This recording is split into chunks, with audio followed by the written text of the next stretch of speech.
Mga kaibigan, mga kababayan, maligayang pagbalik po muli sa ating YouTube channel. Meron pa rin po tayong pinaka-latest weather update sa lagay ng ating panahon.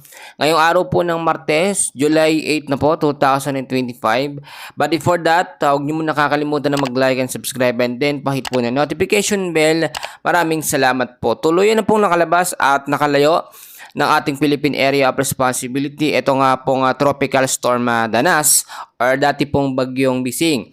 At wala na po itong epekto sa anumang bahagi po ng ating bansa. Pero patuloy pa rin po makakaranas ng masamang panahon na may mga pag-uulan bandang hapon at sa gabi ang ilang bahagi ng ating bansa dahil po sa habagat or southwest monsoon. Pero tingnan muna natin yung pinaka lokasyon nga po nito nga pong Tropical Storm Danas. Ito pong si Bagyong Bising, no, or Tropical Storm Danas ay meron pong layo na ngayon na 680 kilometers. Dito po sa may bandang north of Itbayat, Batanes at nasa 95 kilometers per hour na lamang ang lakas ng kanyang hangin at bumubugso up to 115 kilometers per hour pa north-northwestward sa bilis na 20 kilometers per hour. So balikan natin yan mamaya mga kaibigan at aalamin din natin kung may panibagong bagyo nga po ba or sama ng panahon na posible pong mabuo sa loob at labas ng ating Philippine Area of Responsibility. Sa ngayon, dito muna tayo sa tinatawag natin na forecast weather conditions, which is mga lugar po na apektado ng southwest monsoon. Ganun pa rin mga kaibigan, no?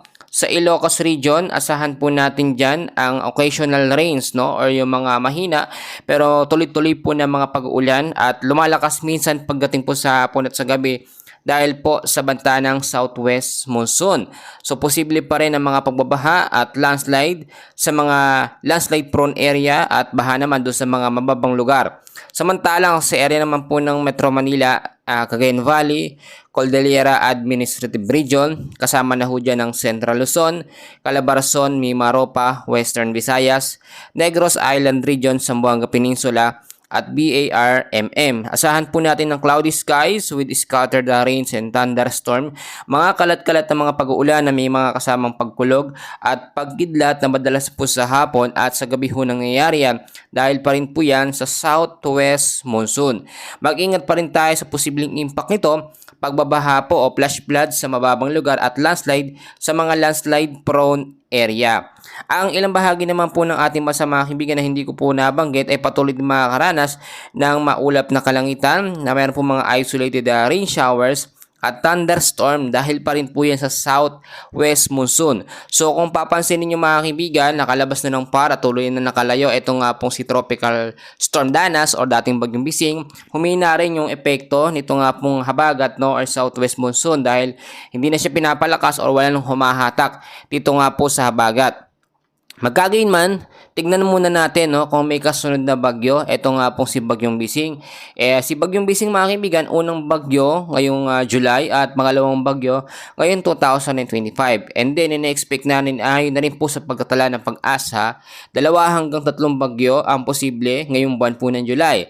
So, nakakaisa pa lamang tayo. So, meron tayong ina-expect, no, and hopefully wag naman sana mangyari, 2 bagyo, no, ang posibleng mabuo. Kung sakaling mabuo, ipagparin natin na hindi ito malakas. So tingnan natin sa ating tinatawag po na Tropical Cyclone Threat Potential at ito yung Tropical Cyclone Threat Potential natin noong nakaraan pa at linawin ko lamang.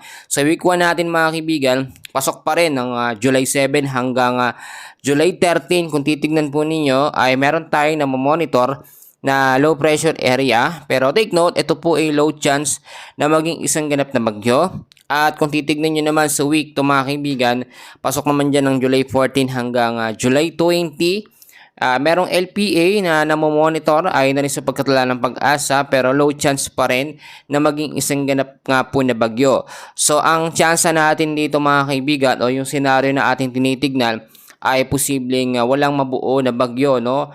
Or merong mga mabuo, mga low pressure area lamang hanggang sa matapos po ang buwan po ng July. So, mas maganda na yung ganon at hopefully nga po magtuloy-tuloy. Mga kaibigan, ipapaalala ko din kung napapansin ho ninyo, madalas sa umaga at sa tanghali, no, meron tayong nararanasan ng mga init ng panahon din, o minsan umaaraw. Meron din po tayong tinatawag kasi na monsoon break o yung pansamantalang paghina nga po ng habagat, which is nangyayari yan kapag wala pong bagyo sa loob ng ating Philippine Area of Responsibility. Tulad ho niyan ay nakalabas na ng PAR, no, at nakalayo na ng Philippine Area of Responsibility. Eto nga pong si Bagyong Bising, ina-expect natin na posibleng magkaroon din ng mga monsoon break sa mga susunod po na mga araw. So yung mga hindi nakakapaglaban itong mga nakaraang mga araw dahil nga po sa tuloy-tuloy na mga pag-uulan, may chance na ho kayong makapaglaban mga kaibigan. So samantalahin na po natin hanggat posible yung tinatawag natin na monsoon break. Mga kaibigan, napapaalala ko din sa inyo, ang habagat po talagang minsan nagbibigay ng mga malawak ang mga pag-ulan. So maging alert at maging handa pa rin po tayo sa mga posibilidad po na pwedeng mangyari. Kapag sinabi po natin habagat mga kaibigan, yan po yung mga nagpapaulan, no, sa may bandang kanluran po ng Visayas, no, apektado rin ang ilang bahagi po, kanlurang bahagi po ng Luzon. At ngayon, titignan natin mga kaibigan yung ilang bagyo ba ang posible pumasok sa mga susunod na buwan. Pasok mga kaibigan, after ng July, August tayo, ina-expect natin ng 2 hanggang 3 bagyo pa rin na posibleng mabuo sa loob ng PAR. At September naman, 2 hanggang 4 na bagyo ang posibleng mabuo. Pagdating ng Oktubre, 2 hanggang 4 din. Pagdating ng November, 2 hanggang 3, at sa Disyembre, uunti, 1 hanggang 2 bagyo ang posibleng mabuo. So, mas okay ang kondisyon nating weather condition niya kung ikukumpara natin last year na halos sunod-sunod po ng mga bagyo ang pumasok, no, sa loob nga po na ating Philippine Area of Responsibility. Pagpatak lalo ng bare months ay talagang nakakaranas tayo ng mga super typhoon. Ngayon, napansin nyo naman hanggang typhoon category lamang. Ito nga po si Bagyong Bising. And then, ina-expect natin susunod na mga bagyo. Ganyan din yung magiging senaryo. Dalawang senaryo lang naman na pwedeng mangyari dyan. Posibleng maglandfall sa ating Philippine landmass at posibleng mag-record, no? Nakita nyo naman, nangyayari talaga yan usually kapag mahihina lamang yung mga bagyo. At lagi kong ipapaalala mga kaibigan, kahit tag-ulan pa rin tayo ngayon, no, maging handa pa rin po tayo sa mga posibilidad na mangyari, no. Maglinis tayo ng ating kapaligiran, lalo na po yung mga mabahaing lugar, yung mababang lugar, yung mga basura, plastic. Yan ho yung pinagmumula ng mga pagbabaha, no. At gayon din, safety natin yung mga importanteng gamit, yung mga papeles na kasecure dapat yan, no, in case bumaha sa mga lugar natin, no, hindi po sila apektado. At gayon din mga kaibigan, lalo na yung mga nakatira sa mga bulubundukin, yung malalayong lugar, kung kaya naman natin mag-stock ng mga pagkain, no? Yung sakto lang, nakakatatagal ng ilang araw. Dahil nga po, kahit wala tayong bagyo na minomonitor ngayon sa loob ng PAR na panibago, meron pa rin tayong banta ng mga pag-ulan dahil nga po sa hanging habagat. So, ine-expect pa rin natin ng mga pag-ulan, no, sa buong araw po na ito.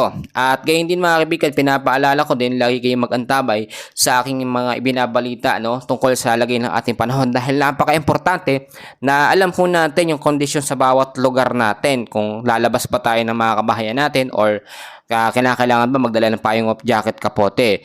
Pinag-iingat din mga kaibigan, mag-ingat din yung mga papasok sa eskwela, yung mga uwi galing trabaho sa banta po ng mga posibleng pag-uulan, lalo na sa hapon at sa gabi dahil po yan sa southwest monsoon or hanging habagat. For now, yan muna ang short update natin sa lagay ng ating panahon, and please, pakiusap po muli ako ng isang like and subscribe. Maraming salamat po.